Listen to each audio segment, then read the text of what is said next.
उत्पादक होंगे उनका कोई रिलेवेंट नहीं होगा, उनका कोई महत्व नहीं होगा। सरकार की कोई अस्तित्व ही नहीं था, कोई राजकोषीय की नीति की, ये सब सारी चीज़ों की कोई ज़रूरत ही नहीं थी। क्यों? क्योंकि उन्होंने कहा कि कीमत एक ऐसी चीज़ है जो हमेशा बाजार में संतुलन ला देगी। मान लीजिए किसी समय किसी वस्तु की, जैसे सपोज इस समय टमाटर की कीमतें बहुत ज़्यादा हैं, आप लोग जान रहे होंगे। तो टमाटर कोई खरीद रहा है? नहीं खरीद रहा है।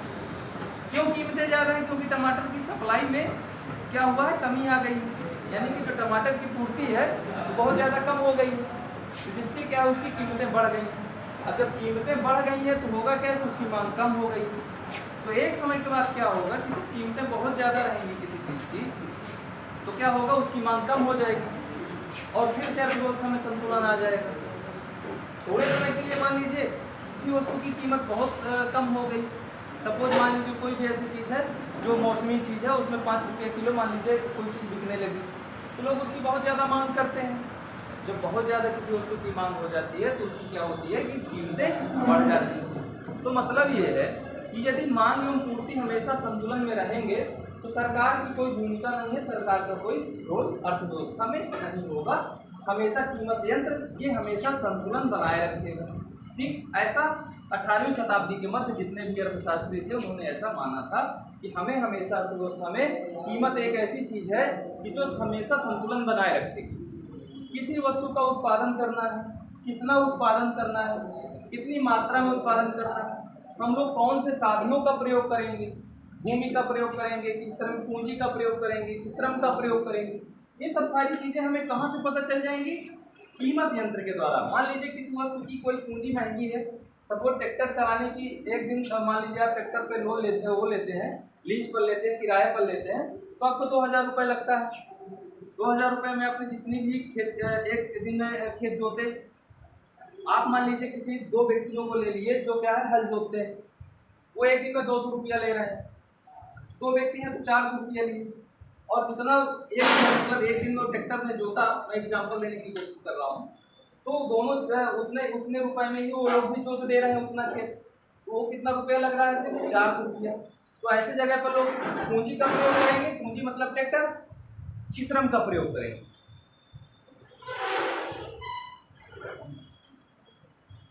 अरे मेरे परमात्मा, पूंजी में 2000 रुपया लग रहा है ट्रैक्टर में। ये खेत है, मान लो ये जितना बड़ा तुम लोग बैठे हुए हो, ट्रैक्टर एक का 2000 मांग रहा है, और जो बैलगाड़ी बैल हल बाल रहा है वो 200 रुपया मांग रहा है, तो तुम लोग ट्रैक्टर को हायर करोगे, श्रम को हायर करोगे ना? वही तो पूछ रहा हूँ। कहने का मतलब ये है कि कीमत यंत्र एक ऐसा यंत्र है जो ये बताता है कि हमको कौन सी किस चीज़ की कौन सी मांग करेंगे। हम ये मार्कर को मुझे बनाना है तो कीमत यंत्र बताएगा कि मतलब वो ऐसा कार्य करता है कि ये बताता है कि पूंजी हमको ज़्यादा लगाएंगे, हम मशीन से ज़्यादा इसको उत्पादन करें कि मशीन की जगह हम क्या करें, श्रम को लगाएंगे। मान लीजिए कोई ये मशीन है, एक दिन में मार्कर बनाती है मान लीजिए 10 ठो, और वो उसमें लागत लगती है 100 रुपये। कोई व्यक्ति है इस मार्कर को एक दिन में 10 ठो बना देता है, उसकी मजदूरी 85 रुपया है, तो क्या होगा, श्रम का प्रयोग किया जाएगा। यदि श्रम क्या है 200 रुपया मांगे कि मैं हाथ से बना रहा हूँ, मुझे ज़्यादा मेहनत है, तो क्या होगा, लोग मशीन खरीद लेंगे। ऐसा होता है कि नहीं? तो ये क्यों है? क्योंकि कीमत यंत्र मार्केट में काम कर रहा है। कीमत यंत्र मार्केट में स्वायत्त रूप से यदि काम करेगा, सरकार की यदि हस्तक्षेप नहीं होगी, तो हमेशा मांग और पूर्ति बराबर बनी रहेगी। ऐसा 18वीं से 19वीं शताब्दी तक माना गया। उन्होंने कहा अर्थव्यवस्था में सदैव पूर्ण रोजगार बना रहेगा, अर्थव्यवस्था में हमेशा मांग और पूर्ति बराबर होगी। जिसका भी अधिक उत्पादन हो जाएगा तो होगा क्या कि उसकी कीमतें गिर जाएंगी, और उसकी जब कीमतें गिर जाएंगी तो एक समय के बाद क्या होगा कि वो फिर से संतुलन में आ जाएगा। किसी चीज़ का कम उत्पादन होगा तो उसकी कीमतें बढ़ जाएंगी, मांग बढ़ेगी। मान लीजिए किसी वस्तु की कीमत बढ़ जाती है तो उसकी क्या होगी, मांग कम हो जाएगी और संतुलन अपने आप आ जाएगा। ठीक, मैं ग्राफ बना के उसको बताने की जरूरत नहीं, बस आप लोग इतना समझ लीजिए, जो कीमत यंत्र है हमेशा बाजार में मांग और पूर्ति को संतुलित किए रहता है, हमेशा संतुलन बनाए रखता है। ठीक, 1930 की शताब्दी में आप लोग देखे होंगे कि महान मंदी आ गई। जब 1930 में महान मंदी आ गई, क्यों महान मंदी आ गई? क्योंकि अर्थव्यवस्था में अधिक उत्पादन पर्याप्त मात्रा में हो गया। अधिक उत्पादन का मतलब ये है कि जरूरत से ज़्यादा उत्पादन हो गया। जब जरूरत से ज़्यादा उत्पादन हो गया तो कोई मार्केट में किसी वस्तु को बेचने के लिए मतलब तैयार है, कोई खरीदने के लिए तैयार ही नहीं है। जब किसी वस्तु को खरीदने के लिए तैयार नहीं था तो हुआ क्या कि वस्तुओं की कीमतें डाउन हो गई। अब बाजार में मान लीजिए कि बहुत ज़्यादा मात्रा में अमरूद आ जाए और होगा क्या कि ज़रूरत से ज़्यादा जितने आप लोग हैं, आप लोगों से ज़्यादा अमरूद है वहाँ रखी हुई है, तो अमरूद की सस्ती हो जाएगी कि नहीं हो जाएगी। अब मैं अभी आपको एग्जाम्पल लेटेस्ट से दे रहा हूँ, मुझे पता नहीं है। एक मैं इधर मार्केट में गया था, वहाँ जो तरुइया है 10 रुपये किलो बिक रही थी। एक जो ये बड़ा चौराहा से यहाँ सिनेमा चौराहा के आगे से जाते हैं, ये यहाँ तरुइया 40 रुपये किलो मिल रही थी, है ना। इतना अंतर था दोनों में। क्यों? क्योंकि वहाँ क्या है कि मार्केट ज़्यादा है, लोग ज़्यादा हैं, मांग ज़्यादा है, कीमत ज़्यादा है। दूसरी जगह क्या है कि घरेलू क्षेत्र के, क्षेत्रीय ग्रामीण क्षेत्र के लोग आते हैं और ज़्यादा मतलब वहाँ लोग नहीं पहुँच पाते हैं, मांग कम होगी तो कीमतें कम होगी। हुआ क्या कि जब महान मंदी आ गई उस समय कीमत यंत्र फेल हो गया। तो कीमत यंत्र ये कहता है कि यदि अधिक उत्पादन हो जाएगा तो क्या होगा, कीमतें गिर जाएंगी, और जब कीमतें गिर जाएंगी तो लोग क्या करेंगे, मांग ज़्यादा करेंगे। लेकिन महान मंदी में 1920 में महान मंदी का नाम सुना है कि नहीं? ग्रेट डिप्रेशन जिसे कहते हैं। जब 1930 में महान मंदी आई तो इसमें हुआ क्या कि कीमतें बहुत ज़्यादा उत्पादन होने के बाद, कीमतें बहुत ज़्यादा गिरने के बाद भी लोगों ने मांग नहीं की, क्योंकि सबके पास पर्याप्त मात्रा में उत्पादन बचा हुआ था। जब पर्याप्त मात्रा में उत्पादन सब लोगों के पास इकट्ठा हो गया, हुआ क्या कि कीमतें डाउन होने के बाद भी लोग मांग नहीं किए, तो उत्पादन की जो गतिविधियाँ थी, जो फैक्ट्रियाँ थी, वो क्या हो गई, धीरे धीरे बंद हो गई। जब उत्पादन बंद हो गया तो हुआ क्या कि उससे जो उत्पादन करने वाले साधन हैं उनको रोजगार मिलना बंद हो गया। जब उनको रोजगार मिलना बंद हो गया तो हुआ क्या कि उनकी जो इनकम मिलती थी उनको आय मिलना बंद हो गई। जब उनको आय मिलना बंद हो गई उसके बाद क्या होता था, आय से लोग क्या करते थे, व्यय करते थे, व्यय करना बंद हो गया, उत्पादन गतिविधियां और ज़्यादा ठप हो गई, और ज़्यादा बंद हो गई। इस स्थिति में क्या हुआ कि कीमत यंत्र तो पहले से हाथ खड़े कर चुका तो फेल हो गया, क्योंकि कीमत यंत्र कह रहा था कि उत्पादन यदि ज़्यादा हो जाएगा तो क्या होगा कि उसकी कीमतें डाउन हो जाएंगी, और कीमतें डाउन हो जाएंगी, लोग उसको ज़्यादा खरीद लेंगे। लेकिन हुआ क्या महान मंदी में कि कीमतें गिरने के बाद भी कोई खरीदना नहीं पसंद किया, कोई नहीं खरीदा, तो कीमत यंत्र फेल हो गया। उस समय हुआ क्या कि क्लासिकल अर्थशास्त्री, जो क्लासिकल विचारधारा थी, वो पूरी तरह फेल हो गई।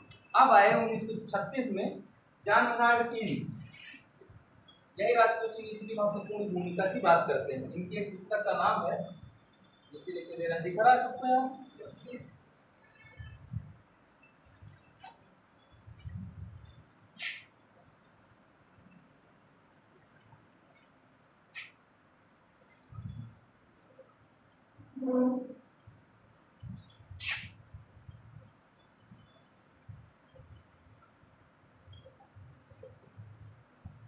General theory of employment, interest and money, ये 1936 में इनकी एक पुस्तक आई थी। अक्सर पूछ भी दिया जाता है कभी कभी, ठीक है।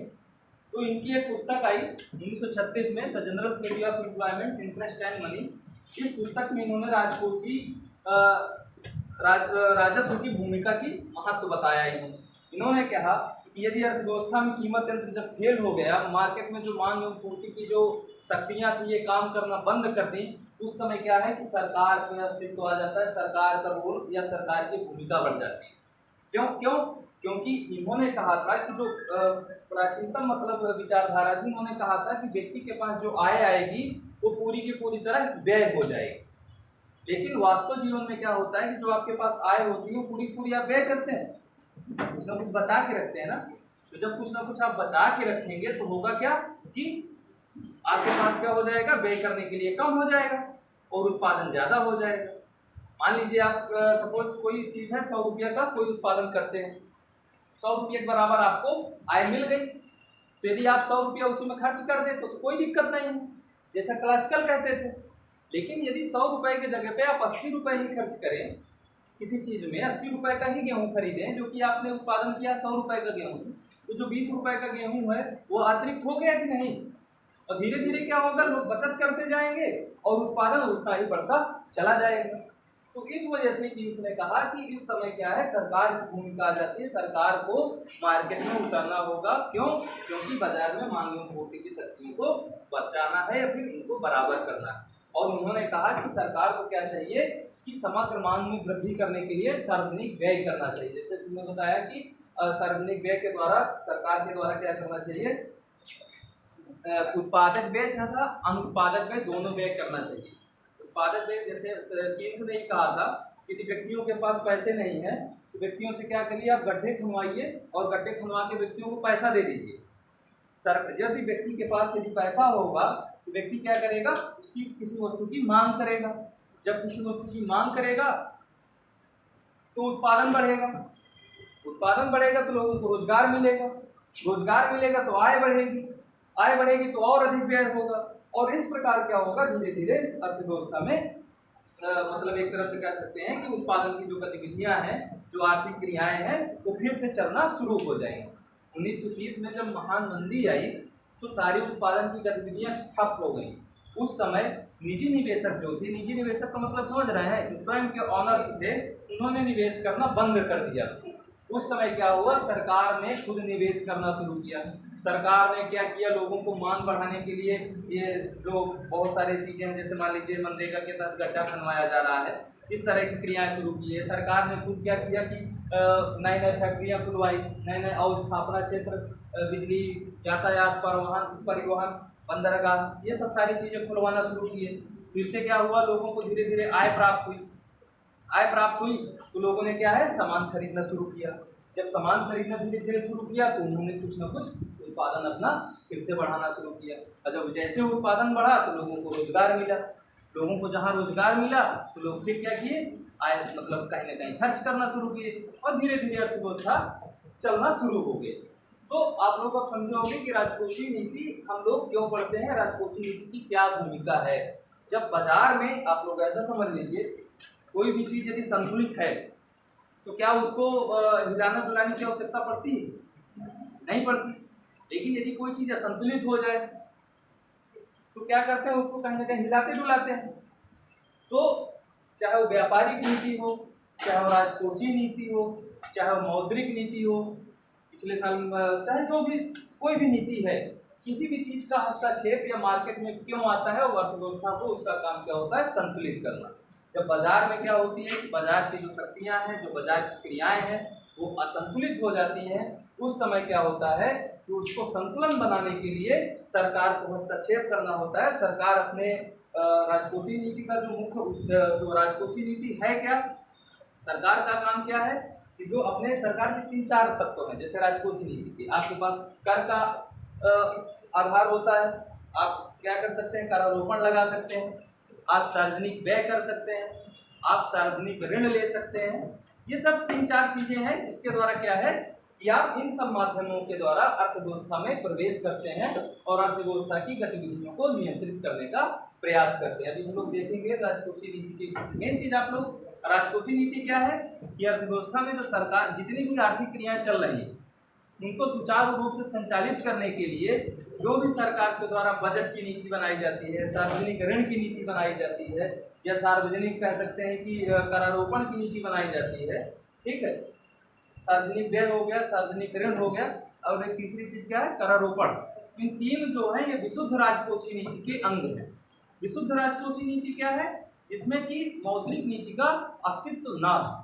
देखिए आप लोगों के पास दो नीतियां होती हैं सरकार को क्रियाएं करने के लिए। जैसे आप लोग एक समय देखे होंगे, आप लोग लेटेस्ट एग्जाम्पल देखिए, मान लीजिए कोई अर्थव्यवस्था है तो उसको दो तरह से नियंत्रित किया जाता है। मुख्यतः नियंत्रित तो बहुत सारी चीजें हैं, डायरेक्ट भी मार्केट में आती है, जैसे कि सरकार के द्वारा आर्थिक नीतियां जारी की जाती हैं, आयात निर्यात नीति जारी की जाती है, ये सरकार के द्वारा क्या है कि MSP पॉलिसी जारी की जाती है, ठीक है।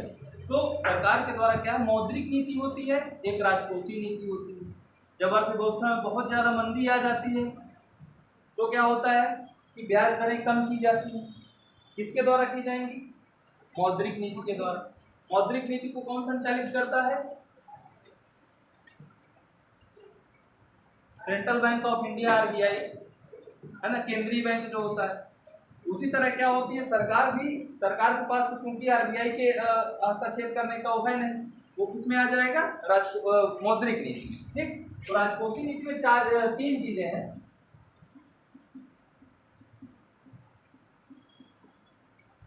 पहली है कह सकते हैं करारोपण, दूसरी चीज है सार्वजनिक व्यय, तीसरी चीज सार्वजनिक ऋण।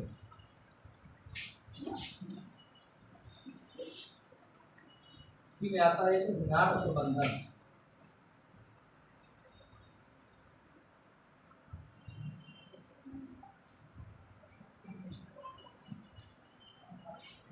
हम लोग देख रहे हैं करारोपण क्या है, करारोपण के बारे में हम लोग अभी चर्चा करेंगे। ठीक है, आप लोग ऐसा समझ लीजिए कि सरकार के द्वारा क्या किए जाते हैं, व्यक्तियों पर प्रत्यक्ष या अप्रत्यक्ष रूप से कर लगाए जाते हैं। सार्वजनिक व्यय क्या है, जो सरकार के द्वारा कर लगाए जाते हैं तो सरकार को आय प्राप्त होती है, वो सरकार क्या करती है, विभिन्न मदों में खर्च करती है। जैसे आप लोग देखते हैं सड़क का निर्माण करवाना हो, ये स्कूल कॉलेज खुलवाना हो, हॉस्पिटल खुलवाना हो, ये सब सारी चीजें क्या करती है, सरकार व्यय करती है। तीसरी चीज क्या है, सार्वजनिक ऋण। सार्वजनिक ऋण के तहत सरकार के पास तीन प्रकार के ऋण, सरकार तीन तरह के ऋण ले सकती है। पहला ऋण होता है कि सरकार क्या करे कि आम जनता से ऋण ले। आम जनता से कैसे ऋण लेगी, आप लोगों से सरकार मांगने आई है कभी ऋण है? टैक्स तो करारोपण में आ गया ना, टैक्स तो करारोपण में आ गया। सार्वजनिक ऋण में क्या होता है कि आम जनता क्या ऋण ले रही है, उधार ले रही है तुम लोगों से, इसके बाद लौटाएगी। ऋण का मतलब क्या है, किसी से उधार लिए हो आज तक नहीं? अच्छा पहले बताओ, किसी से उधार लिए हो, उधार लिए हो कि नहीं? नहीं लिए किसी से, 10 रुपया नहीं मांगे किसी से। जब 10 रुपया लेते हो तो उधार देते हो कि नहीं देते हो? देते हो ना, बेईमानी कर जाओ, बात की बात है। तो मैं क्या कह रहा हूँ कि सार्वजनिक ऋण तीन तरह के होते हैं। मैं आरबीआई तो आम जनता, आरबीआई है आम इंसान है आरबीआई। मैं कह रहा हूँ सरकार आम जनता से भी ऋण लेती है, आम इंसान से, हम सब आप लोगों से भी ऋण लेती है। बैंक से लोन निकालना, अरे बैंक तो भूल जाए यार। आप लोग पोस्ट ऑफिस जाते हैं, सरकार के द्वारा भी बहुत सारी योजनाएं चलाई जाती हैं, तो आप लोग क्या करते हैं, उसमें निवेश करते हैं कि नहीं करते हैं? जैसे किसी का पीपीएफ अकाउंट खुला होता है, या फिर बहुत सारी बचत योजनाएं आती हैं, सुकन्या समृद्धि योजना, इंदिरा आवास पत्र, इंदिरा विकास पत्र है, किसान विकास पत्र, ये सब क्या है, सरकार के द्वारा ऋण पत्र जारी किए जा रहे हैं। यानी कि सरकार आपसे एक तरफ से पैसा ले रही है, उसको उधार देगी भी। ये क्या होता है, आम जनता से ऋण लेना होता है। दूसरी चीज क्या है, सरकार बैंकों से ले सकती है। ठीक है, व्यापारिक बैंकों से ऋण ले सकती है, या फिर कह सकते हैं आप लोग आरबीआई से ऋण लेती है। ठीक, उसी को क्या कहते हैं, ऋणात्मक प्रबंधन कहते हैं। ऋणात्मक प्रबंधन ये राजकोषीय नीति का अस्त्र तो है, लेकिन ये क्या है, विशुद्ध राजकोषीय नीति का अस्त्र नहीं है। विशुद्ध का मतलब समझ रहे हैं, इसमें क्या है कि राजकोषीय नीति का तत्व तो है, क्योंकि सरकार क्या कर रही है, ऋण ले रही है, लेकिन ये ऋण किसके माध्यम से ले रही है, आरबीआई के माध्यम से ले रही है। सरकार को जब पैसे की जरूरत होती है तो सरकार क्या करती है कि आरबीआई को कहती है कि भैया नोट छापो। ठीक है, सरकार को जब ऋण लेना होता है, उधार लेना होता है, तो सरकार क्या करती है कि आरबीआई से कहती है कि भैया नोट छापिए। तो आरबीआई जितना सरकार कहे रहती है उतना क्या करती है, आरबीआई नोट छापती है। जब उसका नोट छापती है तो उसी को क्या कहते हैं, ऋणात्मक प्रबंधन कहते हैं। ऋणात्मक प्रबंधन यानी कि डेफिसिट फाइनेंसिंग क्या है कि जब सरकार को ऋण की आवश्यकता होती है तो सरकार के द्वारा आरबीआई के माध्यम से जो रुपए नए छापे जाते हैं, नए नए नोट छापे जाते हैं, उसके द्वारा सरकार को जो रुपया दिया जाता है उसको क्या कहते हैं, ऋणात्मक प्रबंधन कहते हैं, डेफिसिट फाइनेंसिंग इसे कहते हैं। ठीक, और तीसरे प्रकार का जो ऋण होता है वो क्या है कि विदेशी ऋण जिसे कहते हैं। विदेशों से भी सरकार ऋण ले सकती है, जो आईएमएफ से आप देखे होंगे, वर्ल्ड बैंक से लेके होंगे, या फिर अन्य भी विदेशी कोई संस्था है उससे ले सकते हैं। तो इतना आप लोगों को विशुद्ध राजकोषीय नीति के तीन चीजें हैं। विशुद्ध राजकोषीय नीति में करारोपण आता है, सार्वजनिक व्यय आता है, सार्वजनिक ऋण आता है। ऋणात्मक प्रबंधन जो नहीं आता है, हो सकता है आप लोगों से पूछ लिया जाए कि निम्नलिखित में से कौन सा विशुद्ध राजकोषीय नीति का स्तर नहीं है? तो कौन सा नहीं है?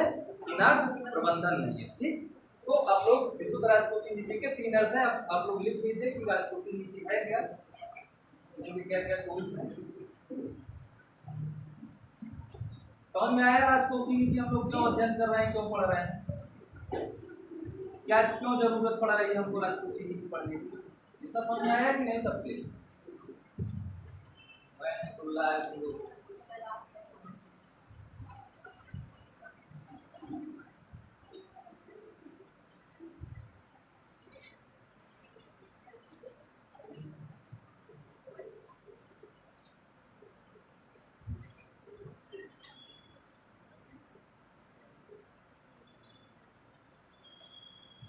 देखिए हेडिंग डाली थी राजकोषीय नीति।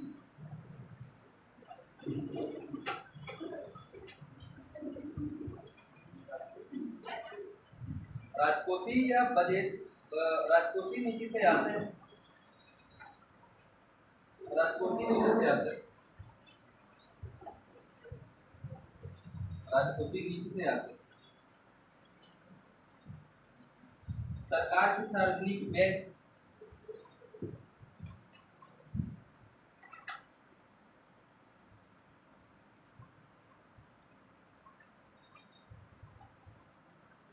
राजकोषीय नीति से आशय सरकार की सार्वजनिक व्यय, करारोपण,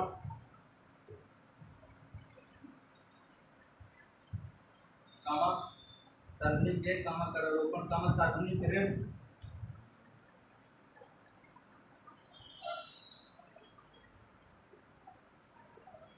तथा उसके प्रबंधन से संबंधित, तथा उसके प्रबंधन से संबंधित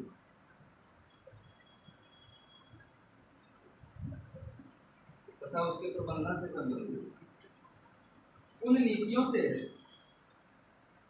उन नीतियों से तथा उसके प्रबंधन से संबंधित उन नीतियों से जिनका प्रयोग सरकार,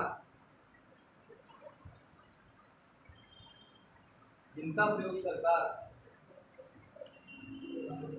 अर्थव्यवस्था में रोजगार,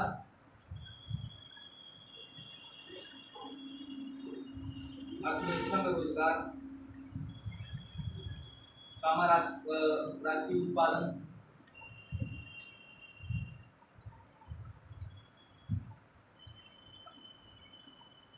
रोजगार, राष्ट्रीय उत्पादन, आंतरिक तथा बाह्य स्थिरता,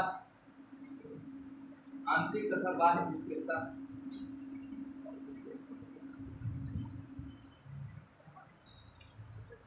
आंतरिक तथा बाह्य स्थिरता, आर्थिक समता, आर्थिक समता,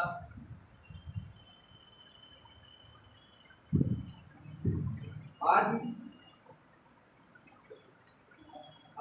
आर्थिक नीतियों के प्रमुख उद्देश्यों को, आदि आर्थिक नीतियों के प्रमुख उद्देश्यों को प्राप्त करने के लिए करती है, प्राप्त करने के लिए करती है।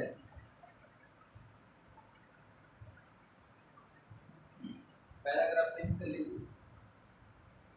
विशुद्ध राजकोषीय नीति वह है, विशुद्ध राजकोषीय नीति वह है, विशुद्ध का मतलब अशुद्ध मत समझ लेना। इसकी हिंदी जानते हैं क्या होती है? विशुद्ध का मतलब प्योर जिसे कहते हैं, शुद्ध। ठीक है, ये शुद्ध का विलोम नहीं है, उल्टा नहीं है कि इसको शुद्ध का अशुद्ध समझ लें। विशुद्ध मतलब जैसे होता ना, एक तरफ से कहते हैं कि शुद्ध राजकोषीय, प्योर फाइनेंस जो पब्लिक पॉलिसी है।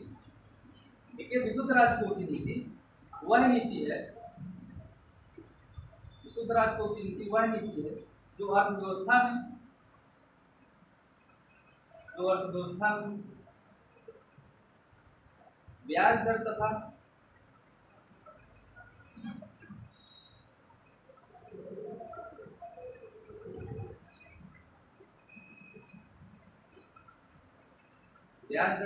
मुद्रा की पूर्ति को किसी रूप से प्रभावित ना करे, ब्याज दर तथा मुद्रा की पूर्ति को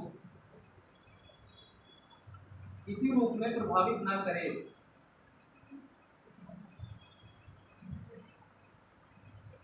क्योंकि ये दोनों ही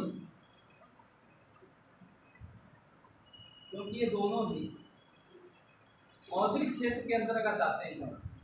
क्योंकि ये दोनों ही मौद्रिक क्षेत्र के अंतर्गत आते हैं।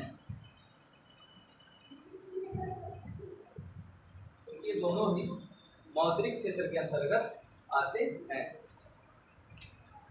हमने देखा हिनार्थ प्रबंधन क्या होगा। हिनार्थ प्रबंधन में क्या है कि मुद्रा की नोट छपेगा।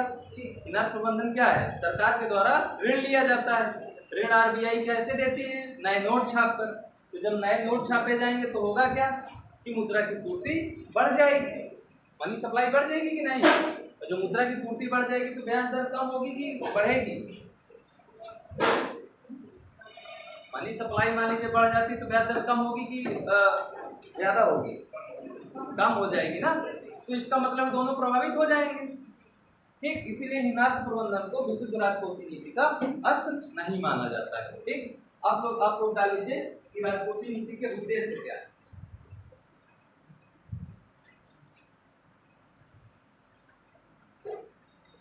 पॉइंट करके लिख लीजिए।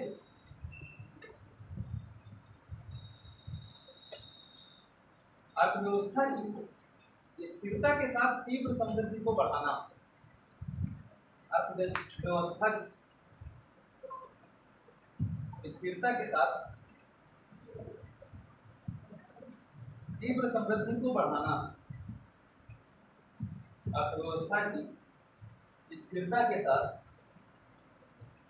तीव्र समृद्धि को बढ़ाना।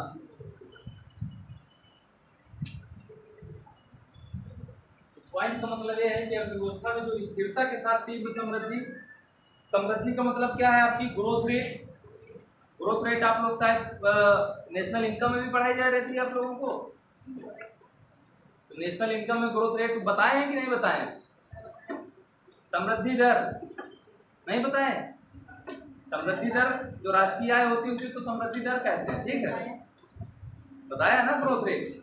तो स्थिरता के साथ समृद्धि दर मतलब आपके साथ ऐसा ना हो कि एक साल में आपको ग्रोथ रेट जो है आपकी 15% हो जाए तो अगले साल 3% हो जाए। समृद्धि दर जो है आपकी स्थिरता के साथ यानी कि कांस्टेंट रेट से धीरे धीरे ऊपर की ओर बढ़ रही हो। ऐसा ना हो कि उसमें बहुत ज़्यादा फ्लक्चुएशन और किसी साल देखें कि आपका उत्पादन 400 मिलियन टन हो जाए, अगले साल उत्पादन आपका 100 मिलियन टन हो जाए। कभी टमाटर 160 रुपये किलो बिके, कभी टमाटर 5 रुपये किलो बिके, कभी लहसुन 200 रुपये किलो बिके, कहीं किसी राज्य में फेंक दी जाए। तो ऐसे फ्लक्चुएशन नहीं आने चाहिए। जो राजकोषीय नीति का उद्देश्य है वो मेन उद्देश्य क्या है, पहला कि स्थिरता के साथ आर्थिक समृद्धि हो, यानी कि अर्थव्यवस्था में जो सारे क्षेत्र हैं, primary sector, tertiary sector, secondary sector, जितने भी क्षेत्र हैं उनमें क्या हो कि एक स्थिरता बनी रहे, कंसिस्टेंसी बनी रहे। ठीक है, दूसरा पॉइंट लिख लीजिए, पूर्ण रोजगार के स्तर को बनाए रखना। पूर्ण रोजगार के स्तर को बनाए रखना।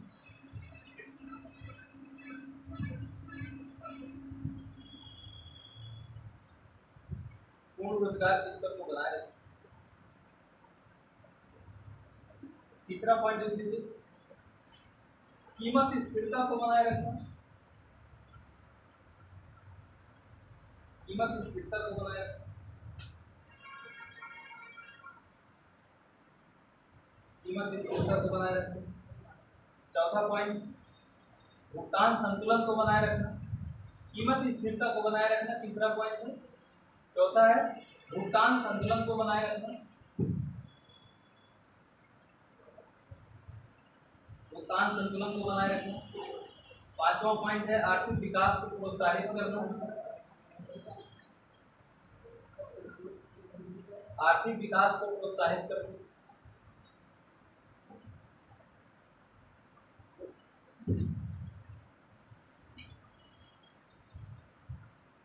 आर्थिक विकास को प्रोत्साहित करना।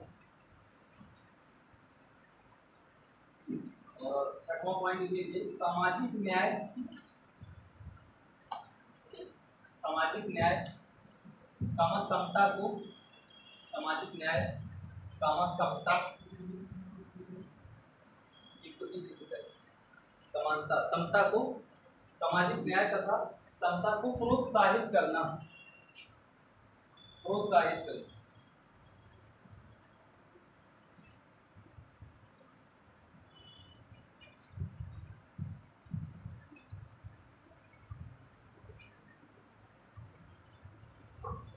एक चीज और बताऊंगा, इसके बाद हम लोग राजकोषीय नीति के प्रकार देखेंगे।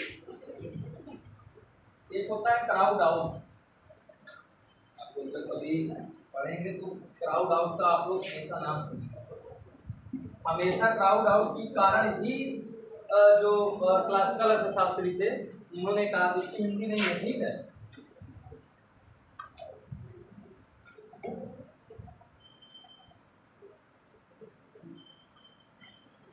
हिंदी में नहीं है, क्राउड आउट ही इसको बोलते हैं, भीड़ से बाहर होना। लेकिन भीड़ से बाहर होना यहाँ तो उसका कोई अर्थ नहीं है। क्राउडिंग आउट लिखा मिलेगा या क्राउड आउट लिखा मिलेगा। होता क्या है कि जब हम लोग ये कॉन्सेप्ट कहाँ से आता है, जब क्या होता है मनी सप्लाई स्थिर होती है, ठीक। मनी सप्लाई स्थिर होने का मतलब ये नहीं कि मुद्रा की पूर्ति स्थिर होती है। तो यह माना जाता है कि जो सरकार के द्वारा क्रियाएं की जाती है, सरकार के द्वारा हस्तक्षेप किया जाता है, तो सरकार क्या करती है कि मार्केट से पैसा निकालती है।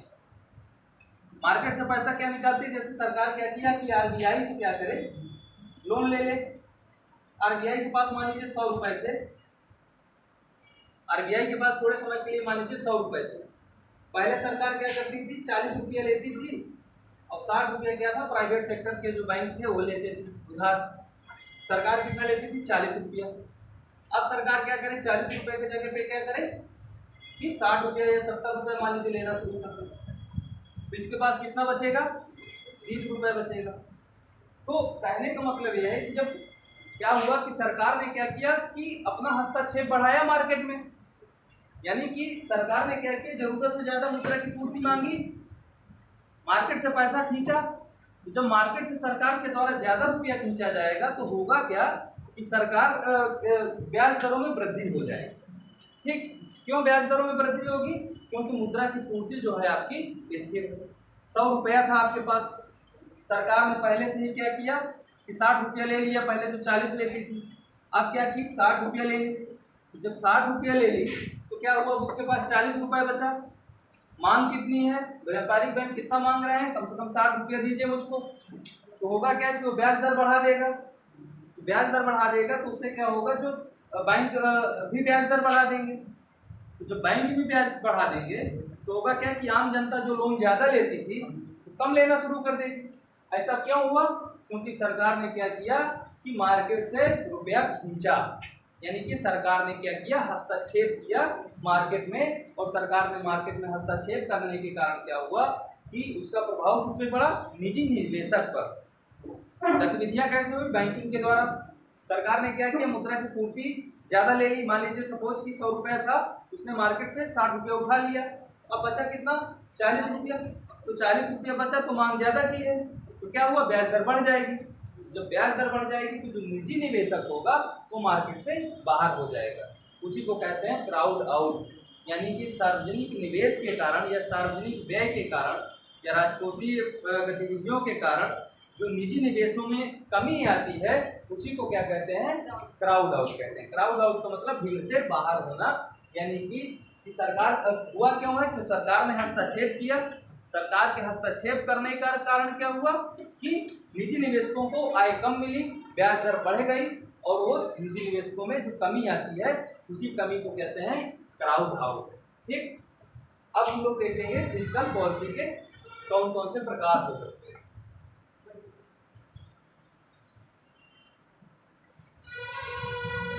राजकोषीय नीति के प्रकार देखिए,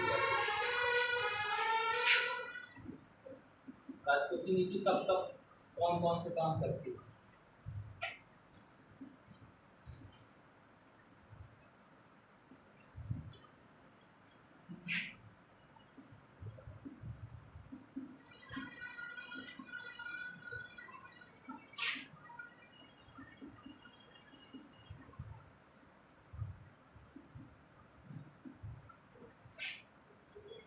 पहले इसी को देखते हैं हम लोग, विस्तारवादी राजकोषीय नीति। ठीक, विस्तारवादी राजकोषीय नीति है क्या? मान लीजिए कोई अर्थव्यवस्था क्या है, मंदी की स्थिति में काम कर रहे हैं। विस्तारवादी राजकोषीय नीति कब अपनाई जाती है? जब अर्थव्यवस्था कहाँ होती है? मंदी में होती है। जब अर्थव्यवस्था मंदी होती है उसमें क्या होता है कि आय, उत्पादन, रोजगार में कमी आती है, बेरोजगारी में वृद्धि होती है। ठीक, आय, उत्पादन, रोजगार कम हो जाएगा, ना आय रहेगी लोगों के पास, ना रोजगार रहेगा, ना उत्पादन होगा, तो होगा क्या? बेरोजगारी बढ़ जाएगी। उस समय सरकार के द्वारा जो क्या किया जाएगा कि गवर्नमेंट एक्सपेंडिचर जो है बढ़ा दिए जाएंगे, और क्या होगा? टैक्स में कमी की जाएगी, टैक्सेस क्या किए जाएंगे? कट किए जाएंगे। ठीक, विस्तारवादी राजकोषीय नीति कब अपनाई जाती है? जब अर्थव्यवस्था में क्या होता है? स्लगिश पॉइंट होता है, यानी कि मंदी की अवस्था होती है। उस समय क्या होगा? सार्वजनिक व्यय में वृद्धि होगी, सार्वजनिक व्यय में बढ़ोतरी। ऊपर के निशान का मतलब है बढ़ोतरी होना, और नीचे का मतलब क्या है? कर जो है इनमें क्या की जाएगी? कम की जाएगी। क्यों? क्योंकि सार्वजनिक जब भी व्यय बढ़ाए जाएंगे तो उससे क्या होगा कि लोगों को आय मिलेगी। मान लीजिए बंदरगाह, परिवहन सुविधाएं बनाई जाएंगी, सड़क यातायात, बिजली, पानी, यातायात, और जो भी आपके स्कूल, कॉलेज हैं, अस्पताल है, ये सब सारी चीजें खोले जाएंगे तो लोगों को क्या मिलेगा? आय मिलेगी, और उससे क्या होगा? व्यय में वृद्धि होगी। धीरे धीरे क्या होगा? आपका उत्पादन बढ़ेगा, आय बढ़ेगा, रोजगार बढ़ेगा। दूसरी चीज क्या है? करों में कमी की जाएगी। पहले से अर्थव्यवस्था में मांग कम है, लोगों के पास पैसा कम है, और करों में यदि वृद्धि कर दी जाए तो होगा क्या कि और मांग कम हो जाएगी। तो इस स्थिति में क्या होता है कि सरकार क्या करती है? विस्तारवादी राजकोषीय नीति कब अपनाती है? जब अर्थव्यवस्था में मंदी की स्थिति होती है, सरकार क्या करती है? सार्वजनिक व्यय में ज्यादा वृद्धि करती है और अपने करों में कमी करती है, तो इसको क्या कहते हैं? विस्तारवादी राजकोषीय नीति कहते हैं। ऐसा कब होगा? जिस स्थिति में सरकार को क्या करना पड़ेगा? लोन लेना पड़ेगा, करने का ऋण लेना पड़ेगा। चाहे ऋण बाह्य स्रोतों से लिए जाए, चाहे आंतरिक स्रोत से लिए जाए। ठीक, बाह्य स्रोत मतलब विदेशों से ऋण लिए जाएंगे। आंतरिक स्रोत में आपके पास तीन चीजें हैं कि आप व्यापारिक बैंकों से ले सकते हैं, आप केंद्रीय बैंक से ले सकते हैं, आप जनता से मांग सकते हैं। ठीक, आप क्या है? नोटों का निर्गमन करवा सकते हैं। तो विस्तारवादी राजकोषीय नीति कब होती है? जब अर्थव्यवस्था में मंदी की स्थिति होती है और क्या है? सार्वजनिक व्यय में वृद्धि होती है, उस समय करों में कटौती की जाएगी। ठीक, विस्तारवादी राजकोषीय नीति। अब हम लोग दूसरा देखेंगे, संकुचनवादी राजकोषीय नीति। ये समझ में आया कि नहीं? विस्तारवादी राजकोषीय नीति का मतलब क्या है? सार्वजनिक व्यय बढ़ाए जाएंगे, करों में कटौती की जाएगी, क्योंकि अर्थव्यवस्था में ऑलरेडी आय, उत्पादन, रोजगार सब में क्या है? कमी है। ठीक है, अर्थव्यवस्था में मंदी की स्थिति आ गई है, आपके पास धन संपदा किसी के पास कुछ नहीं बचा है, तो आप लोग क्या करेंगे? सरकार क्या करेगी? व्यय करेगी। जब सरकार व्यय करेगी, मान लीजिए थोड़े समय के लिए आपको सबको बेरोजगार, कोरोना के समय 5-5 रुपये मिले थे ना महिलाओं को, क्यों दे रही थी? पुरुषों को नहीं मिले तो बात की बात है, महिलाओं को किसी घर में 5-5 रुपया मिला, कहीं ना कहीं वो कहीं ना कहीं व्यय किए। ठीक, तो इसी तरह क्या है कि विस्तारवादी राजकोषीय नीति में करों में कटौती की जाती है और सार्वजनिक व्यय में वृद्धि की जाती है। अभी मैं इसको एक बार लिखवा दूंगा तो बस खाली समझ लीजिए।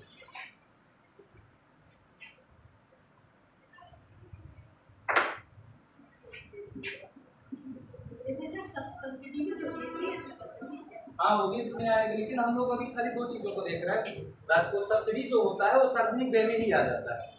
सब्सिडी जो देती है सरकार, कहीं ना कहीं व्यय ही तो कर रही है।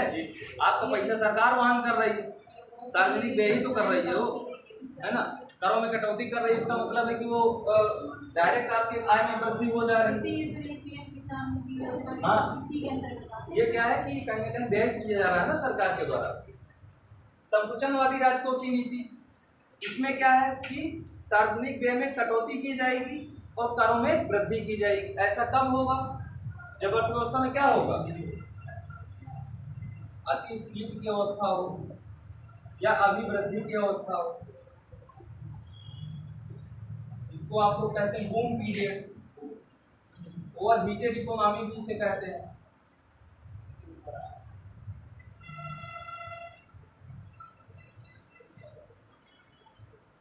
का मतलब ये है, ओवर हीटेड का मतलब ये है कि अर्थव्यवस्था बहुत ज्यादा मात्रा में क्या है, लोगों के पास आय, उत्पादन, रोजगार उपलब्ध है, लोगों के पास बहुत ज्यादा पैसा है, बहुत ज्यादा मांग है, सरकार पूरी उत्पादन हो ही नहीं, इकट्ठा नहीं हो पा रहा है, उत्पादन हो रहा है 100 मार्कर का, आप लोग मांगने पहुंच जा रहे हैं 200 है। पता चला कि कोई मान लीजिए एक अच्छी बुक है, मान लीजिए लक्ष्मीकांत है, 100 आई है मार्केट में, पहुंच गए 400 लेने, फिर से उसने 400 मंगाया तो इस बार 600 पहुंच गए, 600 मंगाया तो 1000 पहुंच गए, है ऐसे ऐसे आप लोग इकट्ठा होते चले जा रहे हैं। मतलब कहने डिमांड ज्यादा हो जाती है, और हीटेड का मतलब ये है कि बहुत ज्यादा अत्यधिक मांग हो जाना। तो उस समय सरकार क्या करेगी, राजकोषीय नीतियों का उसका सरकार का क्या काम होगा कि उस समय सार्वजनिक व्यय में क्या करेगी, सार्वजनिक व्यय में कमी करेगी। ठीक है, सार्वजनिक व्यय क्यों कम करेगी, क्योंकि पता चला तुम लोग फैक्ट्री बनवाए चले जा रहे हो, है उत्पादन बढ़ाते चले जा रहे हो, सरकार क्या करेगी, रोड़े बनवाना बंद कर देगी, ये रहा उत्पादन, कदम कीचड़ में घूमो इधर उधर, है रोड़े नहीं है, बनवाओ अपने पैसे से रोड, या तो है प्लेटफार्म ही नहीं बनवा रही, बंदरगाह ही नहीं बनवा रही, तो कहने को क्यों नहीं बनवा रही, क्योंकि वो उत्पादन को रोकना चाह रही है, अर्थव्यवस्था में ऑलरेडी बहुत ज्यादा मंदी है। हम लोग अभी राजकोषीय नीति के बारे में पढ़ रहे हैं, मौद्रिक नीति होता तो उस समय क्या होती, सरकार क्या करती, ब्याज दरों में वृद्धि कर देती, क्योंकि जो मौद्रिक नीति का उपकरण है वो क्या कर सकती है, तो ब्याज दरों में कमी करेगी या तो ब्याज दरों को बढ़ाएगी, repo rate, reverse repo rate के माध्यम से। ठीक उसी तरह क्या है कि जब अर्थव्यवस्था में अतिस्फीति की अवस्था होती है, अभिवृद्धि की अवस्था होती है, जब हमारे आय उत्पादन की जो रोजगार की गतिविधियां हैं वो चरम अवस्था में होती है, उस समय क्या होता है, सरकार क्या करेगी, सार्वजनिक व्यय में कमी करेगी और करों में क्या करेगी, करों में वृद्धि करेगी। क्यों, क्योंकि इससे क्या होगा कि लोगों की जितनी आय है वो स्वयं लेगी, तो आपके पास व्यय करने के लिए कम बचेगा। आपने कभी इस तरह की अर्थव्यवस्था देखी है? इसका वास्तविक जीवन में अस्तित्व नहीं पाया जाता है। ठीक है, ये एक सैद्धांतिक सत्य है, क्योंकि ऐसी कोई अर्थव्यवस्था नहीं है कि ये सार्वजनिक व्यय में कटौती की जाए और करों में वृद्धि कर दी जाए। इससे क्या होगा कि अर्थव्यवस्था से सरकार क्या है कि सरकार का पतन हो जाएगा। हो जाएगी कि नहीं? जनता आप लोग चुनेंगे दोबारा, सरकार क्या करे, आपसे ज्यादा से ज्यादा कर वसूलना शुरू कर दे सबसे, है और व्यय बिल्कुल ना करे, आप लोगों को रोड ना बनवाए, पानी की सुविधाएं में उपलब्ध कराए, बिजली की सुविधाएं में उपलब्ध कराए, है और जो मार्केट में जब जाए हर एक चीज के आपको ऊपर से ऋण ऊपर से देना पड़े, भाग जाएंगे छोड़ के, सरकार को आंदोलन करना शुरू कर देंगे, सोशल अनरेस्ट बढ़ जाएगा, सामाजिक क्या होगा, अशांति हो जाएगी।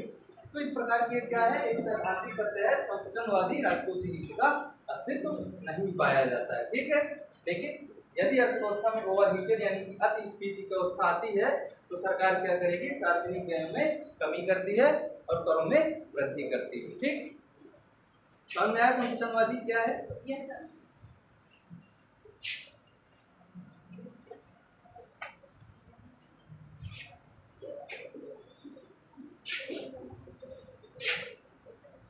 इसी का एक क्या है, क्षतिपूरक राजकोषीय नीति।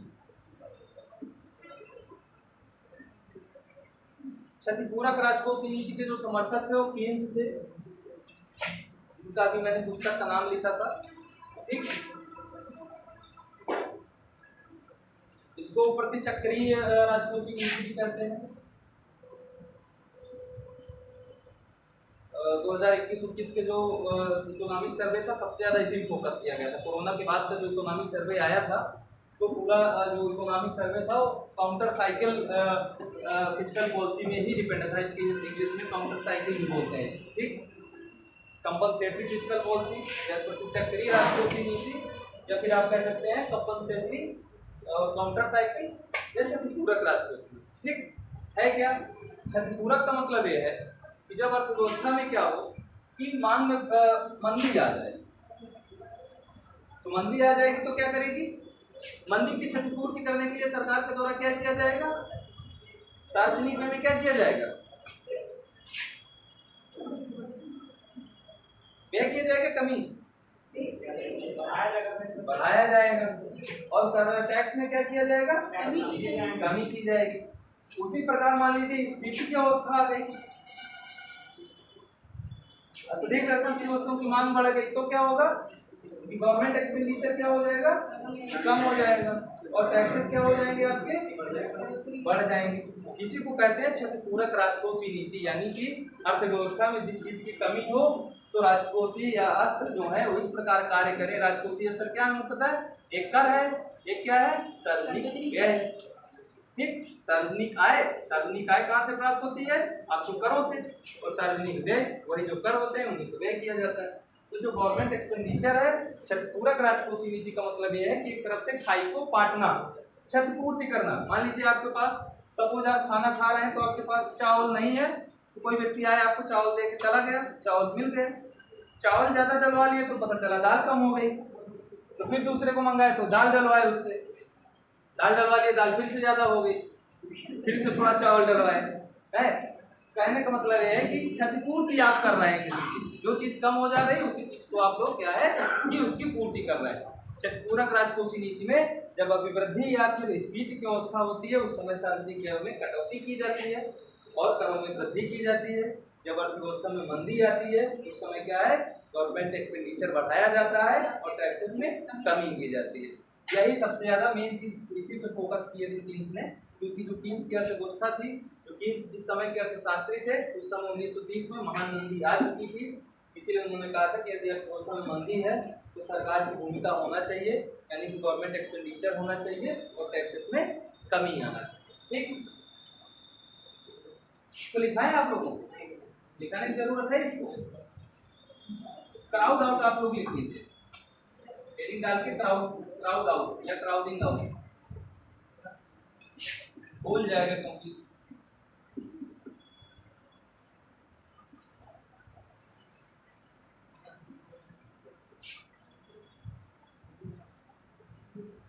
पूंजी बाजार है मुद्रा बाजार से, पूंजी बाजार है मुद्रा बाजार से,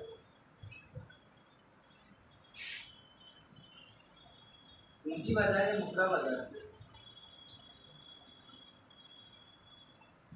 पूंजी बाजार है मुद्रा बाजार से, सरकार या सार्वजनिक क्षेत्र द्वारा,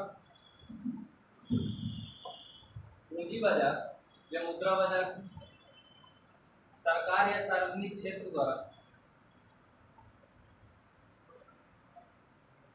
सरकार या सार्वजनिक क्षेत्र द्वारा संसाधनों का निकालना, संसाधनों का निकालना, संसाधनों का निकालना जिससे निजी क्षेत्र के लिए, संसाधनों का निकालना जिससे निजी क्षेत्र के लिए संसाधनों में कमी आए, जिससे निजी क्षेत्र के लिए संसाधनों में कमी आए,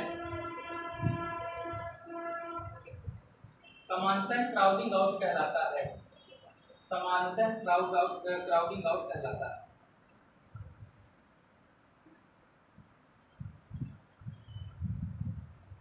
समानतः क्राउड या क्राउडिंग आउट कहलाता है। पर तकनीकी रूप से, पर तकनीकी रूप से, पर तकनीकी रूप से बिना मुद्रा की पूर्ति में वृद्धि के, पर तकनीकी रूप से बिना मुद्रा की पूर्ति में वृद्धि के, तकनीकी रूप से बिना मुद्रा की पूर्ति में वृद्धि के, बिना मुद्रा की पूर्ति में वृद्धि के सरकार द्वारा, बिना मुद्रा की पूर्ति में वृद्धि के सरकार द्वारा उपलब्ध संसाधनों में से, सरकार द्वारा उपलब्ध संसाधनों में से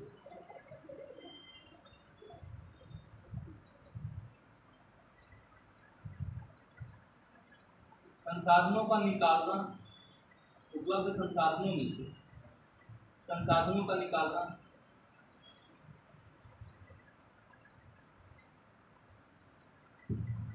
संसाधनों का निकालना जिससे बाजार ब्याज दर में वृद्धि हो, जिससे बाजार ब्याज दर में वृद्धि हो,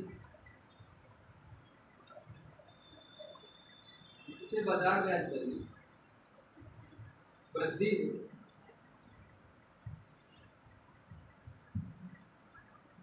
फलस्वरूप निजी क्षेत्र के लिए फलस्वरूप निजी क्षेत्र के लिए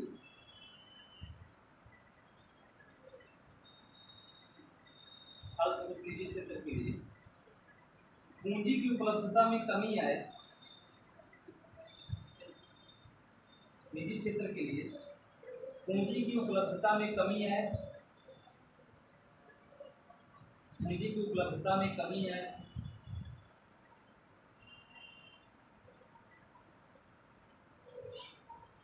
क्राउडिंग आउट कहलाता है।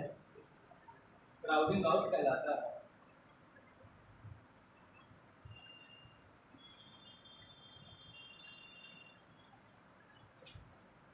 क्राउडिंग आउट कहलाता है।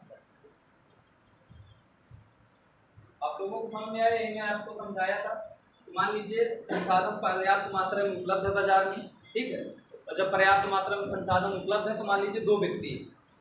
थोड़े समय के लिए मान लीजिए कि मैं क्या हूँ, सरकार हूँ, और आप लोग मान लीजिए कि आम जनता है, ठीक। आप लोग मान लीजिए थोड़ी देर के लिए निजी क्षेत्र है और मैं क्या हूँ, मान लीजिए कि सरकार हूँ थोड़ी देर के लिए, ठीक। मेरा काम क्या है, राजकोषीय नीतियों के द्वारा हस्तक्षेप करना। अब नया कार्य यहाँ पे ओपन जिम खुल रहा है, ठीक। तो ओपन जिम खुल रहा है तो आप लोगों को भी ओपन जिम चाहे तो यहाँ पे एक्सरसाइज कर सकते हैं, हम लोग भी कर सकते हैं। तो मैं क्या करूँ कि दो चार टीचरों को और बुलाऊँ, अपने सहयोगियों को। अभी तक मान लीजिए मैं अकेले था, तो मैं अकेले जो भी काम करता था करूँगा। अब क्या करूँ, दो चार टीचरों को और बुलाऊँ और आप लोगों को वहाँ बैठने ही ना दूँ। दिन भर उसी में अपना एक्सरसाइज हम लोग करें, शुरू कर दें। तो आप लोग बस बैठे रहें कि कब ये निकले तब हम एक्सरसाइज करना शुरू करें। होगा कि नहीं ऐसे? मतलब ये है कि कोई भी संसाधन उपलब्ध है, सरकार उसको ज़्यादा ले रही है तो निजी क्षेत्र के लिए कम बचेगा, ठीक है। उसी तरह मनी सप्लाई में क्या है, मुद्रा की पूर्ति मान लीजिए लिखा हुआ है ना, मुद्रा की पूर्ति यदि मान लीजिए स्थिर हो और सरकार क्या करे, पर्याप्त मात्रा में बाजार से पूंजी को खींच ले, तो होगा क्या, तो जो निजी क्षेत्र होगा उसके पास मुद्रा ज़्यादा बचेगी नहीं, तो होगा क्या, तो ब्याज दरों में वृद्धि आ जाएगी। तो जब ब्याज दरों में वृद्धि हो जाएगी तो निजी क्षेत्र क्या होगा, उसके लिए पूंजी की कमी हो जाएगी, वह हतोत्साहित होगा। इसी को क्या कहते हैं, क्राउड आउट कहते हैं, ठीक।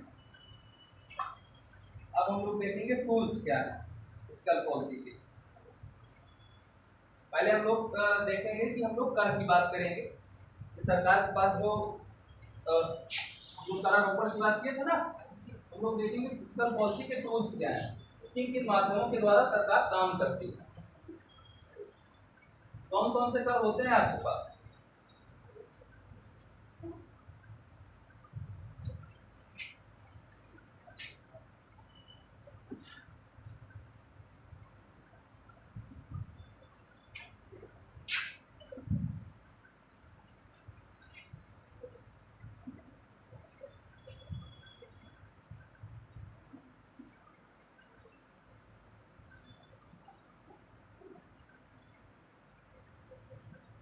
एक होता है प्रत्यक्ष कर, दूसरा होता है अप्रत्यक्ष कर।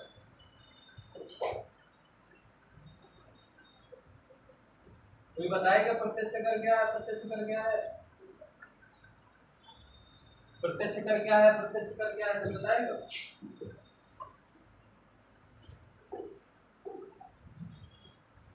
इसे तो बता दो भैया।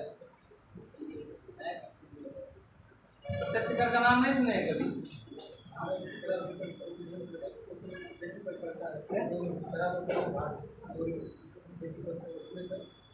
कौन कौन से भाग? प्रत्यक्ष कर क्या? हाँ बताओ। प्रत्यक्ष कर वो कर होते हैं जो जिस व्यक्ति पे करे खुद ही वो वहन करे, जैसे टैक्स हो गया और इनडायरेक्ट। कौन सा टैक्स हो गया? कौन सा टैक्स हो गया? टैक्स की तो बात कर रहे हैं, मतलब आय कर इनकम टैक्स। इनडायरेक्ट टैक्स वो टैक्स मतलब वो कर वो दूसरे को मतलब किसी दूसरे पे लागू किए मतलब गवर्नमेंट द्वारा लागू किए जाए।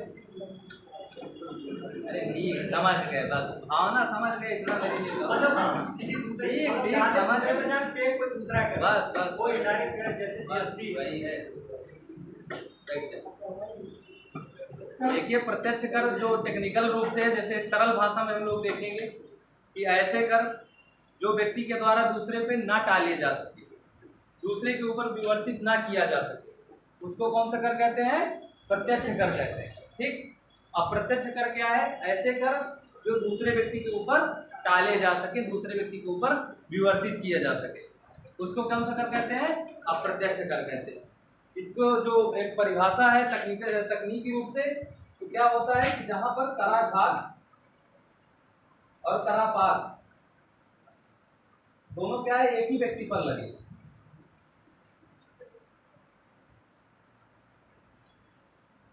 एक ही व्यक्ति पर लग रहे हैं। लिख लीजिए प्रत्यक्ष कर के सामने ऐसे कर जिन पर कराघात तथा करापात दोनों एक ही व्यक्ति पर लगे, ऐसे कर जिनमें कराघात तथा करापात, कराघात तथा करापात बता रहा हूं, कराघात करापात क्या, इनमें कराघात तथा करापात दोनों एक ही व्यक्ति पर लगे। दूसरे शब्दों में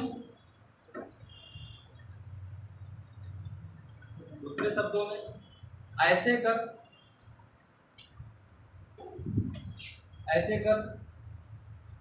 जिन्हें दूसरों पर विवर्तित ना किया जा सके, जिन्हें दूसरों के ऊपर, ऐसे कर जिन्हें दूसरों के ऊपर विवर्तित ना किया जा सके,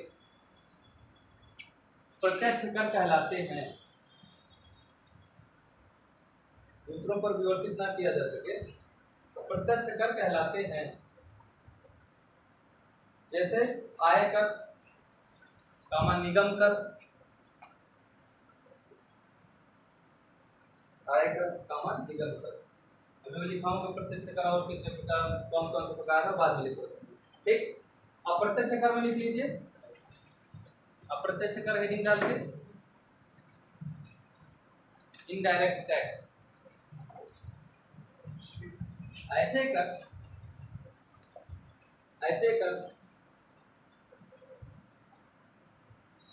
जिन पर कराघात तथा करापात,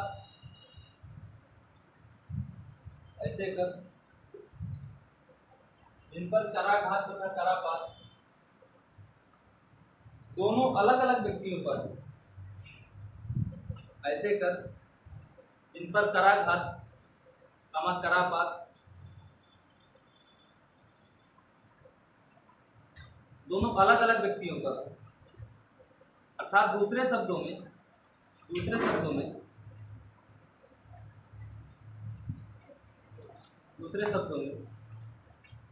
ऐसे कर जिन्हें दूसरों के ऊपर विवर्तित किया जा सके,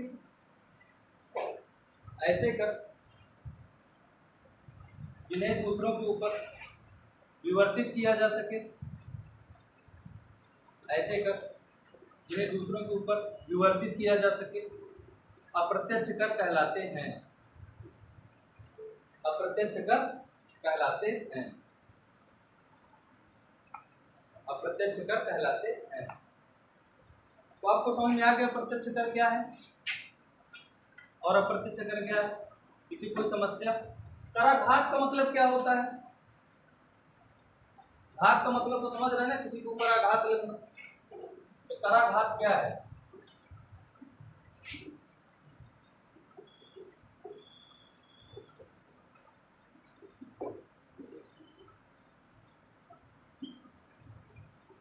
कराघात क्या है? कर का तात्कालिक बोझ। ठीक। तात्कालिक बोझ कर का किसके ऊपर है? क्योंकि आय कर में मान लीजिए हम लोग बात कर रहे हैं, प्रत्यक्ष कर की बात कर रहे हैं, तो जो कर का तात्कालिक बोझ है और कर का जो क्या है दूसरा चीज करापात, कर का वास्तविक बोझ।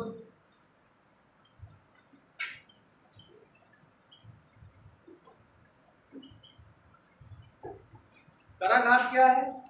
कर का तात्कालिक बोझ किसके ऊपर है? कराघात क्या है? कर का वास्तविक बोझ किसके ऊपर? ठीक। तो क्योंकि प्रत्यक्ष कर के अंतर्गत क्या होता है, मैंने क्या लिखा है? कराघात कामा करापात दोनों एक ही व्यक्ति पर होता है। क्यों? क्योंकि जिसके आय पर कर लगाया जाता है, कर का जो आधार है, उस आधार पर जो कर लगाया जाएगा वो क्या कहलाएगा? तो जो प्रत्यक्ष कर में क्या होगा? दोनों एक ही व्यक्ति पर होगा। जिसकी आय ज्यादा होगी वह क्या होगा, उसी से कर लिया जाएगा। वो ऐसा नहीं है कि किसी दूसरे व्यक्ति को वह ट्रांसफर कर दे। ठीक। अप्रत्यक्ष कर में क्या होता है कि कर का मान लीजिए किसी थोक विक्रेता के ऊपर कर लगाया गया, मान लीजिए किसी कंपनी के ऊपर सरकार ने कर लगाया। ठीक। जब कंपनी के ऊपर सरकार कर लगाती है तो कंपनी क्या करती है, अपना कर थोक विक्रेता के ऊपर टाल देती है। थोक विक्रेता क्या करता है, अपना जो कर होता है वो फुटकर विक्रेता के ऊपर टाल देता है। जो फुटकर विक्रेता होता है किसके ऊपर टालता है, कंज्यूमर के ऊपर टालता है, हम लोगों के ऊपर टालता है। तो कर का तो वास्तविक कर कौन वहन कर रहा है, उपभोक्ता है कि नहीं। सरकार मान लीजिए किसी कंपनी के ऊपर कोई कर लगा रही है, कंपनी क्या करती है, आप लोग देखते होंगे कोई सामान खरीदते हैं, लिखा रहता ना इस समय जब से जीएसटी आ गया है, CGST SGST, कुछ खरीदते हैं कि नहीं। जब खरीदते हैं लिखा रहता है कि नहीं, जब पर्ची मिलती है कंप्यूटर से तो CGST SGST लिखा रहता है, क्या है, कर है। कर कहाँ लगा था, जो कपड़ा बनी थी, मान लीजिए किसी कंपनी ने कपड़ा बनाया था, सरकार ने वहीं लगा दिया, आपसे तो मांगने आ नहीं रही है। उसने क्या किया कि अपना थोक विक्रेता को उसको वहन कर टाल दिया। थोक विक्रेता क्या किया, फुटकर विक्रेता को टाल दिया, और फुटकर विक्रेता आप लोगों के ऊपर टाल दिया। ठीक। तो मतलब क्या है कि कर की विवर्तन की प्रक्रिया है कि नहीं, कर शिफ्ट हो रहा है कि नहीं। तो जब कर शिफ्ट होगा यानी कि कराघात कोई और है, कराघात तत्कालिक बोझ किसके ऊपर था, जिस कंपनी के ऊपर सरकार ने कर लगाया था, और वास्तविक बोझ कौन वहन कर रहा है, उपभोक्ता, आम जनता। तो कहने का मतलब यह जहाँ पर कराघात और करापात दोनों अन्य अन्य व्यक्तियों पर होते हैं, अलग अलग होते हैं, वो क्या कहलाता है, अप्रत्यक्ष कर कहलाता है। ठीक। और जो वास्तविक बोझ है जिसके ऊपर मतलब दोनों एक ही व्यक्ति पर हो तो क्या होगा, प्रत्यक्ष कर होगा। ठीक। अब हम लोग देखेंगे स्ट्रक्चर ऑफ टैक्सेस, करों की संरचना क्या है। समझ में आया ना, प्रत्यक्ष कर अप्रत्यक्ष कर में क्या फर्क है, किसी कोई समस्या, कोई डाउट।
हम लोग देखेंगे जो करों की संरचना है चार प्रकार की है।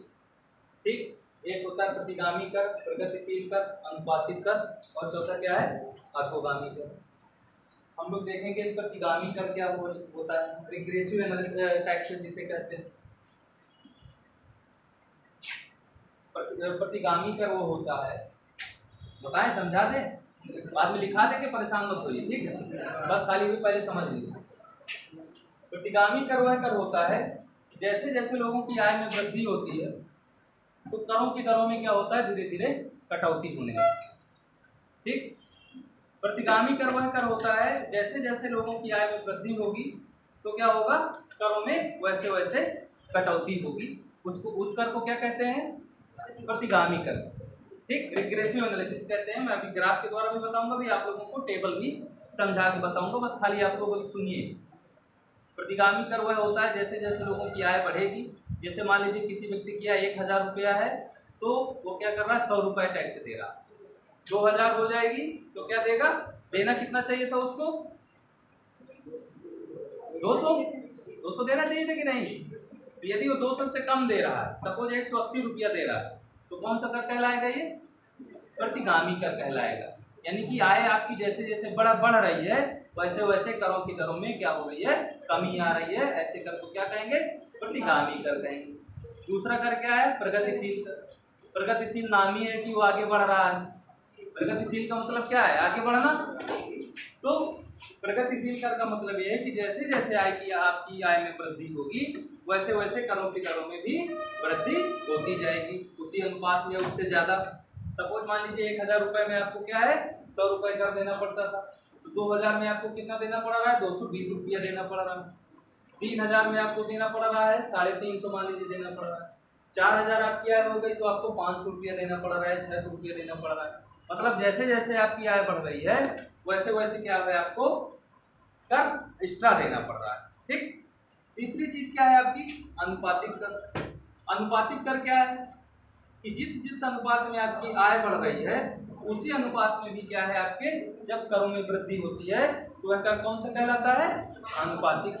सपोज 1000 रुपया आपकी आय है तो आपको 100 रुपया देना पड़ा। 2000 आय हो गई तो कितना देना पड़ेगा 200।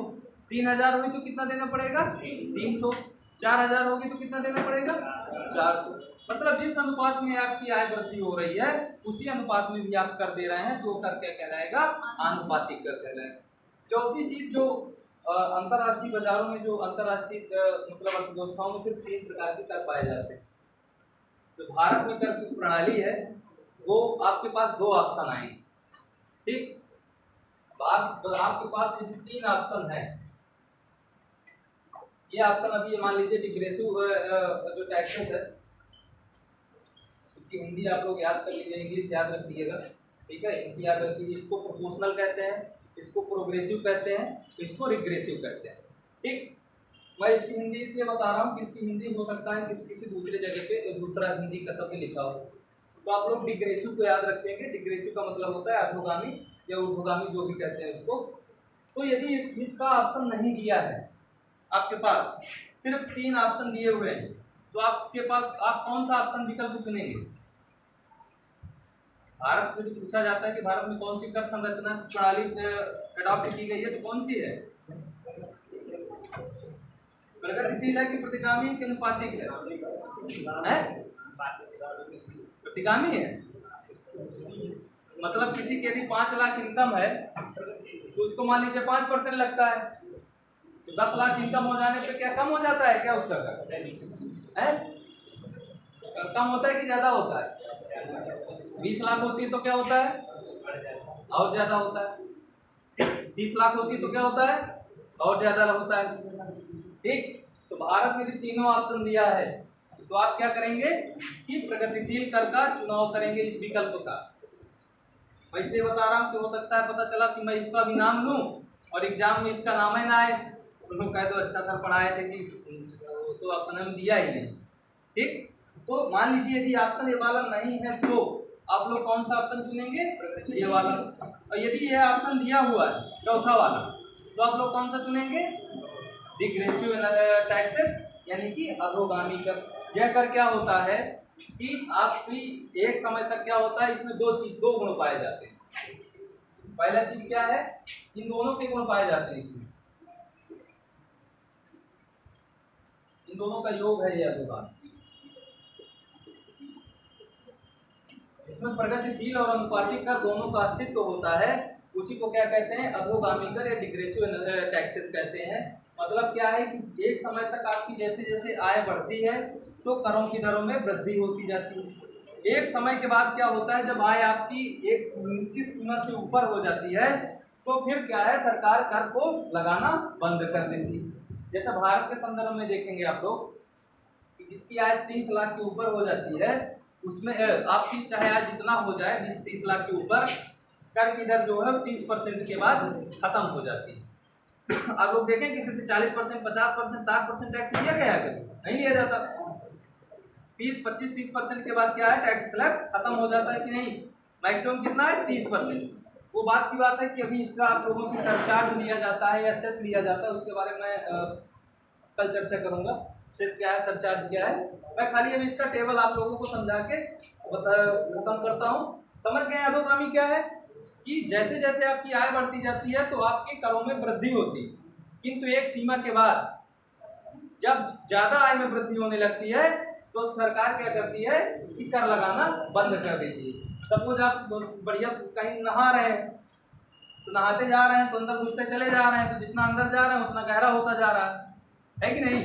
लेकिन जब नाक तक पानी आ गया जब नाक तक पानी आ जाएगा तो उसके आगे घुसेंगे, तैरना जिसको नहीं आता वहीं चलाउट आएगा ना। तो वही चीज़ समझ लीजिए कि नाक तक जब पानी आ जाता है, मतलब जब लोगों को लगता है कि इससे ज़्यादा तुम यदि हमसे पैसा लिए तो हम छोड़ देंगे, हम काम ही नहीं करेंगे, है कि नहीं। तो वहीं क्या होगा, अधोगामी कर होगा, यानी कि एक समय के बाद क्या होता है, करों की दर में स्थिरता आ जाती है, अनुपातिक कर फिर लगना शुरू हो जाता है, उसके बाद चाहे जितनी आए हो। समझ में आया कि नहीं अभी आपको कोई समस्या? जैसे जैसे आपकी आय बढ़ती जाती है तो करों में क्या है, वृद्धि होती जाती है। ठीक, एक समय के बाद क्या होगा कि आय में जब बहुत ज्यादा वृद्धि हो जाएगी तो करों में क्या होगा, स्थिरता आ जाती है एक निश्चित सीमा के बाद, तो उसको क्या कहते हैं, अधोगामी कर कहते हैं। ठीक, अब आप लोग टेबल बना लेंगे और उसको देखेंगे, समझ जाएंगे आसानी से।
सपोज मान लीजिए किसी व्यक्ति की 1000 रुपया आए, प्रतिगामी कर में हमने क्या किया, मान लीजिए 10% की कर की दर, तो कितना कर लगेगा, 100 रुपए।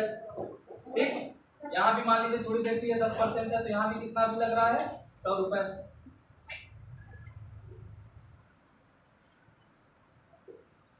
ठीक, 1000 रुपया किसी व्यक्ति की आय है, हम लोग नॉर्मल सिचुएशन पे हैं, सारी चीजें नॉर्मल है, कर की दर क्या है, 1000 रुपया है, तो कर की दर 100 है, तो क्या हो रहा है, 100 रुपया सब लोगों को दे रहे हैं। ठीक, अब मान लीजिए किसी व्यक्ति की 2000 रुपये आय हो जाए, तो प्रतिगामी कर में क्या होगा, कर की दर बढ़ेगी कि घटेगी, इसमें क्या होगा,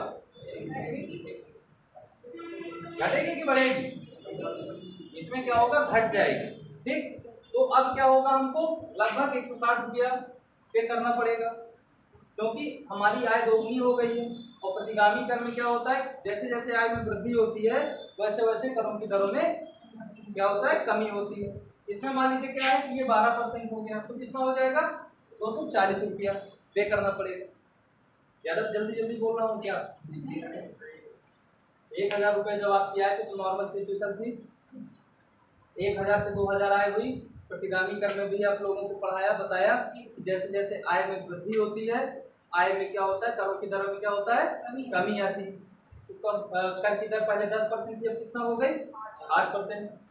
मान लीजिए 3000 आय हो गई तो कितना हो गई, 6%, तो कितना हो जाएगा, 18। ठीक, मान लीजिए 4000 हो गई तो क्या हुआ, 4% हो गए, तो क्या है, मान लीजिए 400। कहने का मतलब ये है कि जैसे क्या 160 कितना हो रहा है, 4% हो जाएगा, हाँ देखो खाली 60 हो जाएगा ना, 160 होगा ना। तो कहने का मतलब ये है कि करों में जैसे जैसे क्या हो रहा है, आपकी आय वृद्धि हो रही है, तो क्या है, करों की दर में कमी आ रही है कि नहीं, ये क्या है, प्रगतिशील। मान लीजिए 12% हो गया तो कितना हो जाएगा, 240, और आय में वृद्धि हुई 3000, 15 हो गया, तो 15 थी 45, कितना हो जाएगा, 450 हो जाएगा। मान लीजिए 20% हो गई तो कितना हो जाएगा, आय 4000 है और आय बढ़ी, कर की दर में और वृद्धि हो गई, तो क्या होगा, 20 चौक 80 लगभग 800 रुपया हो जाएगा कि नहीं। अनुपातिक कर में मैंने क्या बताया था आप लोगों को, क्या होगा? अनुपातिक में कोई परिवर्तन नहीं आएगा। ये क्या होगा, 10% भी रहेगा तो 200 रुपया लगेगा। ये 10% भी रहेगा तो क्या होगा, 3000 का 300 हो जाएगा। 4000 का कितना हो जाएगा, 400 रुपया हो जाएगा। ठीक, मतलब उसमें से किसी में कोई कमी नहीं आ रही। कर ये क्या अधोगामी, 2000 हुआ तो भी क्या हुआ, मान लीजिए 12% लगा तो कितना हुआ, 240। 30 में मान लीजिए किसने कितना लगा रहा था, 15%, तो 15% लगा तो कितना हो जाएगा, 450। और अब भी क्या है, 15% भी लगे और 15 चौको 60, लगभग 600 रुपया हो जाएगा। ठीक, मतलब क्या है कि अब हमारा कांस्टेंट हो गया। कांस्टेंट का मतलब यहाँ पे क्या हो रहा है कि हमारे अब करों की दरों में कोई वृद्धि नहीं हो रही है। यही 15% यहाँ भी था, 15% यहाँ भी रहे तो क्या होगा, वो कौन सा कर कहलाएगा, अधोगामी कहलाएगा। ठीक, ये आपको टेबल समझ में आई सबकी कि नहीं? प्रतिगामी कर वह कर है जैसे जैसे आपकी आय वृद्धि होती है वैसे वैसे कर की दरों में क्या होता है, गिरावट आती है। प्रगतिशील में क्या है, बस आप लोग खाली इतना इसको देख लीजिए, इसको छोड़ दीजिए। ठीक, मैं इसको हटा दे रहा हूँ तो आप लोग थोड़ा कंफ्यूजन कम होगा।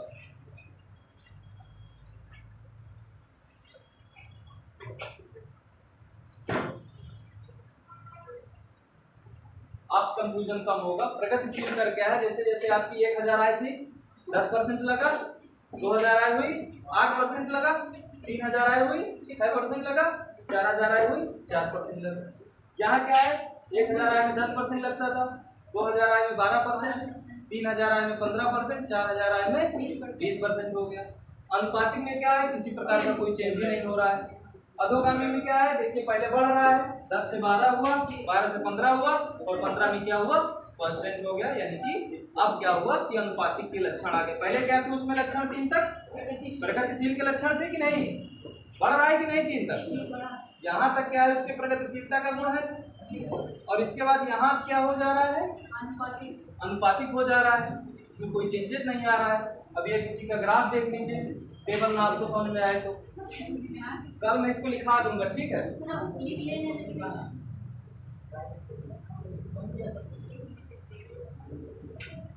बना नहीं पाए थे क्या,